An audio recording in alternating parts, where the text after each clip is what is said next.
Either Charleston was made for Halloween or Halloween was made for Charleston. Ghosts are always in fashion here, and joining us with more on one of the most popular tours in town is Sarah Dean, professional tour guide with Bulldog Tours. Great to have you. Thank you. We, years ago, did a tour with you downtown, and that was just so much fun. Yeah. And that is just one of, what, 22 different tours that you do? Absolutely. Total 22 tours, 6 of them are ghost tours, but we do all kinds of different tours. History tours, culinary tours, and of course ghost tours, which are my favorite personally. And you almost can't talk about Charleston and its history without coming across a ghost or two along the way anyways. Yes, it's integral to sort of the foundation of our community, right? It's sort of this haunted aspect, the spookiness of the city itself. Right, exactly, exactly. Have you, I have to ask this question, have you seen a ghost while on these tours? I have, and I believe I've had several paranormal experiences. I will preface that with I'm a believer already, but I think that the city of Charleston, our locations, our ghost stories could really change anybody's minds. Yeah. But yes, I would say the answer to your question is I've had some very strange and spooky experiences on my tours. Can you name one?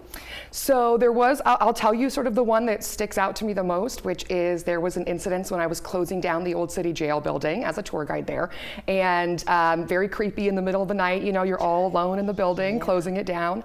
And as I walked through the bottom hallway past what used to be the morgue, something said my name sort of over here in my right ear. Nobody else in the building, and it came out of this particular room that we know to be very active and very scary, if I'm being honest. And I turned around and fled the building. I would have done the same. Screaming out of my own workplace until I got outside and called my boss and was like, please, I can't do this. But the crazy thing is you showed up the next day to come back to work. Yeah, I'm a little bit of a glutton. I'm a little bit of a glutton for punishment in that way, so absolutely. Well, speaking of the jail, that is where you see one of the most famous ghosts that Charleston claims. Absolutely. And who is she? So probably the most infamous ghost in the entire city is Miss Lavinia Fisher. And she's considered by a lot of people to be the first female serial killer in the country. Whether that's true or not, I can't tell you, but there's a lot of lore and a lot of stories, and people will tell you she haunts the entire peninsula.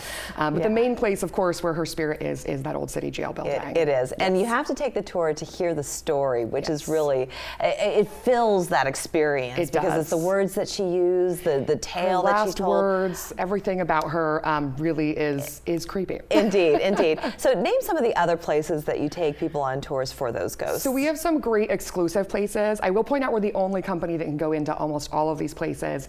So we do ghost tours in the oldest burial ground in Charleston, which is the Circular Congregational Church graveyard.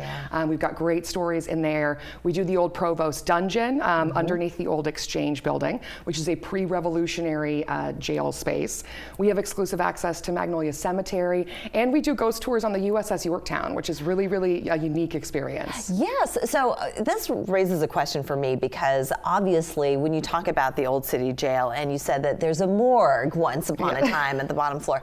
So places where the dead were kept, buried, or have died.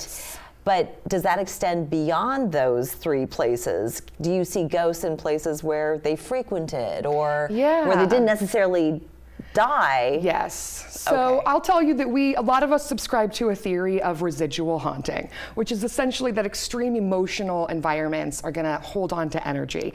And so a lot of the places, like for example, the USS Yorktown, even outside of the men who sacrificed and served, you have a lot of spirit that's sort of trapped in the space down there.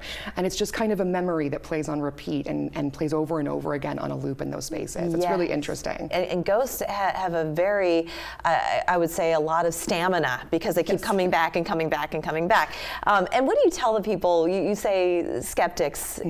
So how do you change someone's mind? Do they have to see to believe, or is the tale enough to get them to start thinking differently? Yeah, and I don't ever set out on my tours to change somebody's mind. I just say we're going to have a good time no matter what. We're going to talk about all kinds of different things, and we never bar the idea that there could be an experience that changes somebody's mind. But it's fun for anybody, truly. I always tell my groups, you don't have to be a believer to have a good time on a ghost tour. tour. We'll talk about all kinds of things. It's a beautiful city, and it can be a great time for anybody. So, you know. And anything special for this very special day, Halloween itself?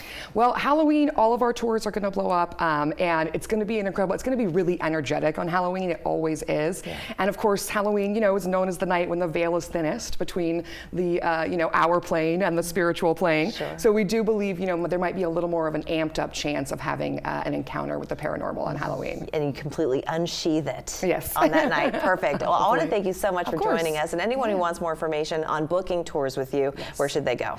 BulldogTours.com is going to be the easiest place to find us. And if you just search, you type into Google Bulldog Tours, you'll get all our social media, the phone number, the website. It's very easy to access. Sarah. Yeah. Thank you so much for joining us. Absolutely. Thank you. We're back after this.